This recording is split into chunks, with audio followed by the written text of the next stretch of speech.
Welcome student. In previous lecture in subject business economic, we were discussing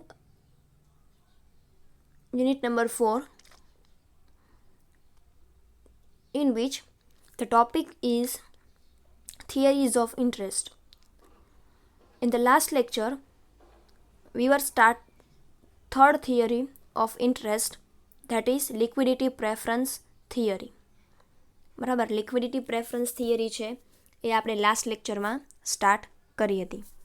so generally according to the Keynes liquidity preference theory છે એ basically શેના ઉપર dependent છે? તો કે what kind of cache જ્યારે આપણે કોઈપણ રીતે આવક પ્રાપ્ત કરતા હોઈએ, ઇન્કમ આપણે અર્ન કરતા હોઈએ, એ ઇન્કમમાંથી આપણે કેટલી ઇન્કમ જે છે, આપણે કેટલી ઇન્કમ છે એ અધર લોકોને લેન્ડ કરીએ છીએ અને એ એટલે કે બીજા લોકોને આપણે એ ધિરાણ ઉપર આપીએ છીએ અને એના ઉપર આપણને જે કાંઈ પણ એક્સ્ટ્રા ઇન્ટરેસ્ટ મળે છે, એક્સ્ટ્રા મની મળે છે, એને આપણે શું કહીએ છીએ? ઇન્ટરેસ્ટ કહીએ છીએ. Basically according to the cans the theory of interest is basically based on the income.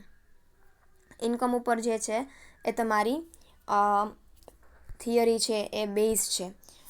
Income related generally બે પોઈન્ટ ઓફ વ્યૂ છે એના આધારે આપણે વિચારતા હોઈએ છીએ. બે પોઈન્ટ ઓફ વ્યૂના બેઝિસ ઉપર આપણે ઇન્કમને છે એ જનરલી શું કરતા હોઈએ છીએ? સ્પેન્ડ કરતા હોઈએ છીએ, વાપરતા હોઈએ છીએ. First option is, the first decision is કે તમારી ઇન્કમમાંથી how much part you will consume, એટલે કે તમારી ઇન્કમનો કેટલો ભાગ તમે વપરાશ પાછળ, ખર્ચ પાછળ વાપરો છો અને how much amount you will સેવ, કેટલી અમાઉન્ટ તમે સેવ કરો છો. The first decision you have to take according to the liquidity preference theory is that the individual has a income, monthly income or maybe a yearly income, maybe a weekly income. તમારી પાસે yearly, weekly કે monthly income હોય છે. એ ઇન્કમમાંથી how much amount you will spend on the consumption purpose, એટલે કે તેમાંથી તમે કેટલી અમાઉન્ટ છે કન્ઝમ્પશન પર્પઝ માટે યુઝ કરો છો અને એમાંથી કેટલી અમાઉન્ટ જે છે તમે ઇન્કમ માટે, સેવિંગ માટે યુઝ કરો છો. આ ફર્સ્ટ ડિસિઝન હોય છે ઇન્કમ માટેનું. એન્ડ સેકન્ડ ડિસિઝન ઇઝ, તો કે second decision is that out of the saving કર્યા પછી તમે કેટલી અમાઉન્ટ છે હોલ્ડ કરો છો. હોલ્ડ મીન્સ કે સંગ્રહ કરો છો. બરાબર. નો ડાઉટ કે તમારી ઇન્કમમાંથી અમુક પાર્ટ તમે સેવિંગ કરો છો, અમુક પાર્ટ તમે કન્ઝમ્પશન કરો છો, વાપરો છો, ખર્ચ કરો છો રોજબરોજ માટે, લાઈફ માટે. બરાબર. સેકન્ડ ઓપ્શન છે તમારી ઇન્કમમાંથી, એ છે તમે કેટલો ભાગ જે છે એ હોલ્ડ કરો છો ને કેટલો ભાગ છે એ બીજા વ્યક્તિને એનું લેન્ડિંગ કરો છો, બીજા વ્યક્તિને એ એઝ અ ધિરાણ કરો છો. બરાબર. આ બે ઓપ્શન હોય છે લિક્વિડિટી પ્રેફરન્સ થિયરીમાં અને એના આધારે જે કાંઈ પણ તમને રિટર્ન મળે છે એ શું છે? તમારું લિક્વિડિટી પ્રેફરન્સ છે. This preference for liquid cash over lending is known as a liquidity preference. એટલે કે તમારો જે ભાગ તમે ઇન્કમમાંથી સેવ કર્યો છો, હોલ્ડ કરો છો, હોલ્ડ એટલે કે સંગ્રહ કરો છો, અને બીજો જે કાંઈ પણ અમાઉન્ટ જે તમારી પાસે એમનામ રહે છે, this preference of cash over lending, એટલે કે જે ભાગ તમે કોઈને લેન્ડિંગ કરો છો એ ભાગ જે છે એ શું રહે છે? લિક્વિડિટી પ્રેફરન્સ તરીકે રહે છે. સો in the last lecture we were also discuss the formula, that is y is equal to c plus s I and h. Y is equal to your income, c is equal to your consumption, s is equal to saving. In a saving, how much amount you were invest and how much amount you were hold. બરાબર. કેટલી amount તમે સેવ કરો છો, invest કરો છો અને કેટલી amount તમે હોલ્ડ કરો છો. તો જનરલી કેન્સની લિક્વિડિટી પ્રેફરન્સ થિયરી છે એના મુખ્ય 3 મોટિવ્સ છે. First motives is a transaction motive, second motive is a precautionary motive and third motive is a speculative motives. Now we will start the first motive, that is transaction motive. બરાબર. So transaction motive, this relates to the demand for money or needs for cash to meet a current transaction of the individual and business firm. શું કહે છે કે આ પ્રકારની demand છે એ કોની સાથે રિલેટેડ છે? It's relates with the needs of needs for cash to meet the current transaction, એટલે કે તમારા ડે ટુ ડેના રોજબરોજના જે ચાલુ ટ્રાન્ઝેક્શન્સ હોય, બરાબર, એ માટે તમે જે કાંઈ પણ મનીની ડિમાન્ડ કરો છો એ ડિમાન્ડને ટ્રાન્ઝેક્શન મોટિવ કહેવાય છે. It means in a simple word I can say that for your routine expenses to satisfy your primary needs, તમારી પ્રાઇમરી નીડ્સને સેટિસ્ફાય કરવા માટે તમે જે કાંઈ પણ રૂટીન એક્સપેન્સ કરતા હો છો એના માટે જે કાંઈ પણ ડિમાન્ડ થતી હોય કેશની એને એને શું કહેવાય છે તો કે ટ્રાન્ઝેક્શન મોટિવ્સ કહેવાય છે. The individual and business firm, એટલે કે ઇન્ડિવિડ્યુઅલ પણ આ પ્રકારની ડિમાન્ડ કરી શકે છે. બિઝનેસ ફર્મ છે એ શેના માટે ડિમાન્ડ કરતો હોય તો કે બિઝનેસ ફર્મ છે for the production purpose, routine production જે કાંઈ પણ એને ગુડ્સ એન્ડ સર્વિસીસનું કરવાનું હોય એના માટે આ પ્રકારની ડિમાન્ડ છે થતી હોય છે. Individual hold cash in order to breach the interval between receipts of income and expenditure. Individual જે છે જનરલી શેના માટે ડિમાન્ડ કરતા હોય છે ટુ ઇન્ટરવલ, એટલે કે ફોર એક્ઝામ્પલ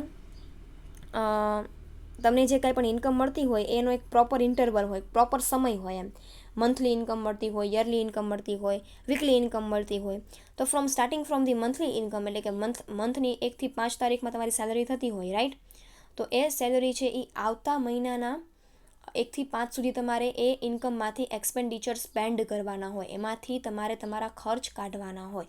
તો ડ્યુરિંગ ધ જે કાંઈ પણ ઇન્ટરવલ્સ છે ફ્રોમ ધી ફર્સ્ટ આ મંથની 1st તારીખથી લઈને ટુ સેકન્ડ 6 મંથની જે 1st તારીખ હોય, એટલે કે આ એક મંથનો જે ઇન્ટરવલ એટલે કે સમય છે એની અંદર તમારી ઇન્કમમાંથી તમે કેટલો ભાગ જે છે એ સ્પેન્ડ કરો છો ઇન્કમ એક્સપેન્ડિચરમાં, ખર્ચમાં.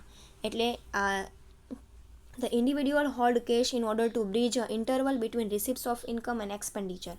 તમારી આવક અને ખર્ચ વચ્ચે જે કાંઈ પણ કેશ તમે હોલ્ડ કરો છો ફોર ધી ટ્રાન્ઝેક્શન મોટિવ, એ બંને વચ્ચે શેનું કામ કરે છે? બ્રિજનું કામ કરે છે. This is also known as income motives, એટલા માટે આને ઇન્કમ મોટિવ્સ પણ કહેવાય છે. This is the time lag between the receipts of income and expenditure.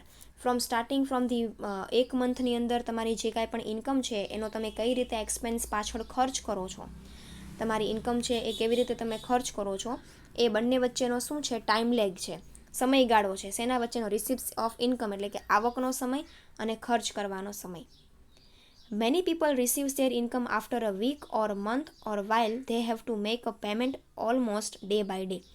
એટલે કે જનરલી ઇન્કમ છે એ કયા બેઝિસ ઉપર થતી હોય? મે બી ઇન્કમ છે એ વીકલી હોય, મે બી ઇન્કમ છે એ મંથલી હોય, એન્ડ મે બી ઇન્કમ છે એનું ડે ટુ ડે પેમેન્ટ પણ થતું હોય છે. Generally people are receive there income on weekly basis income મળતી હોય, મંથલી બેઝિસ ઇન્કમ મળતી હોય, અથવા તો ડે ટુ ડેનું પેમેન્ટ છે થતું હોય છે. Hence certain amount of ready money, liquid cash is kept on hand to make a current payments. એટલા માટે સર્ટેન અમાઉન્ટ એટલે કે અમુક રકમ જે છે તમારે રેડી કેશ એટલે કે લિક્વિડ કેશમાં રાખવી પડે ટુ પેમેન્ટ કરંટ પેમેન્ટ, એટલે કે તમારું સામાન્ય રીતે કરંટ પેમેન્ટ કરવા માટે, કરંટ જે કાંઈ પણ નીડ્સ હોય, કરંટ જે કાંઈ પણ તમારી જરૂરિયાત હોય એના પેમેન્ટ માટે તમારે અમુક અમાઉન્ટ છે લિક્વિડ કેશ રાખવી પડે છે. This amount will depend upon the size of individual income.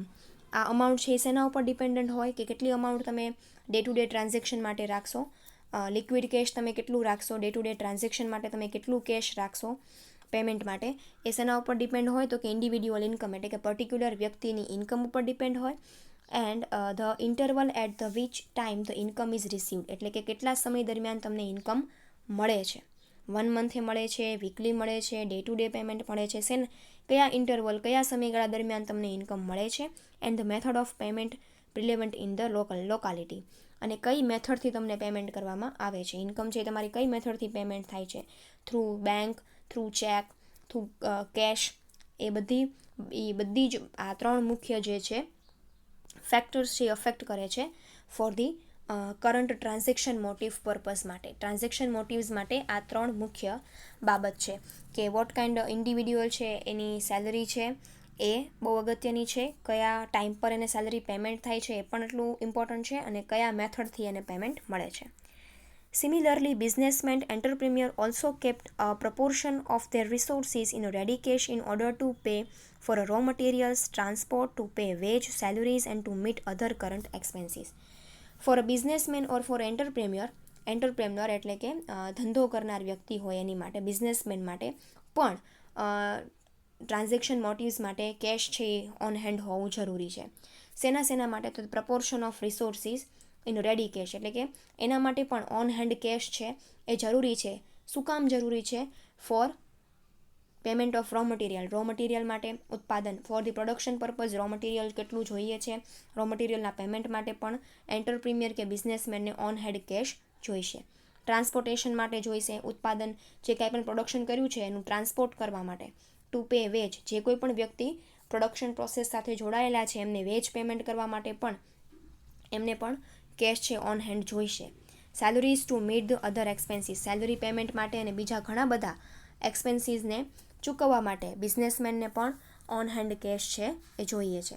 Cans calls this as a business motive for keeping money, એટલે કેન્સે શું કીધું છે કે બિઝનેસના મોટિવ માટે, બિઝનેસ પર્પઝ માટે તમે જે કાંઈ પણ મની ઓન હેન્ડ રાખતા હો એ. And this will largely depend on the turnover of business firm, તો કે આ માટે કેશ છે તમે કેટલું ઓન હેન્ડ રાખશો એ શેના ઉપર બેઝડ છે?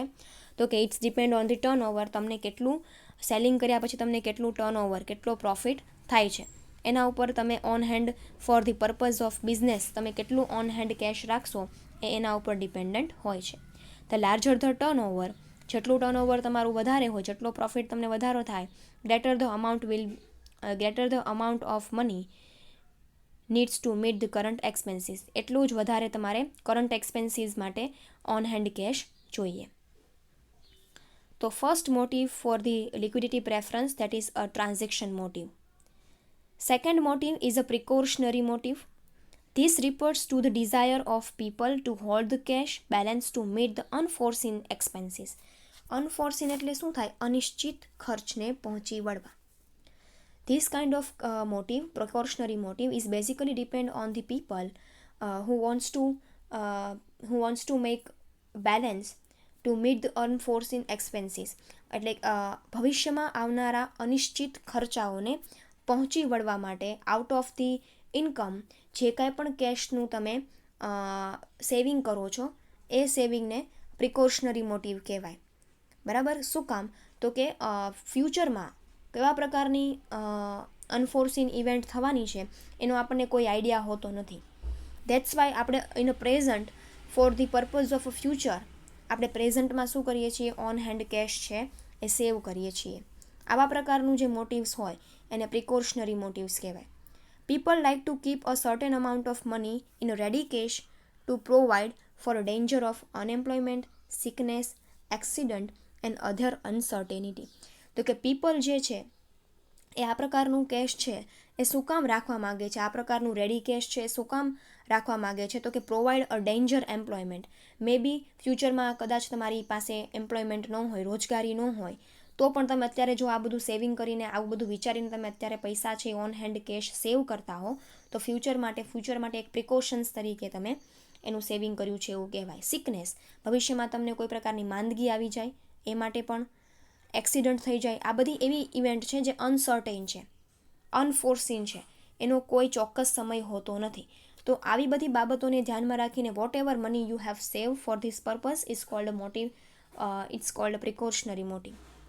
The amount of money held under this motive depend on the temperament of the individual and the condition in which he lives.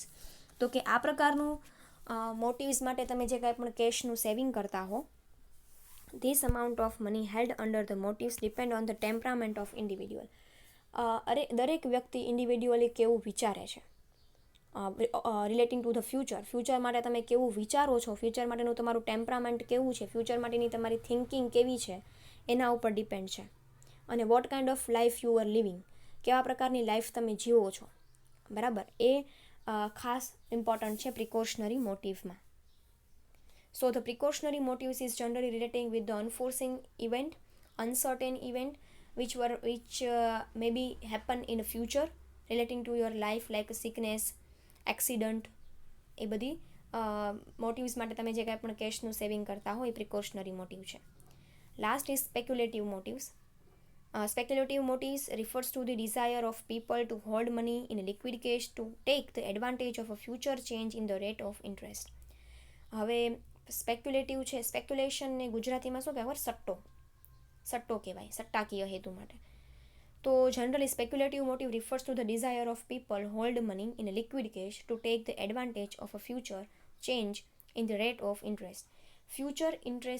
ફ્યુચરમાં ઇન્ટરેસ્ટ રેટનો જે કાંઈ પણ ચેન્જીસ આવવાનો છે એનો એડવાન્ટેજ લેવા માટે તમે અત્યારમાં મની છે શું કરો છો? હોલ્ડ કરો છો, એટલે કે સેવ કરો છો ઇન ફોર્મ ઓફ લિક્વિડ કેશમાં. Speculative motives is generally relating with the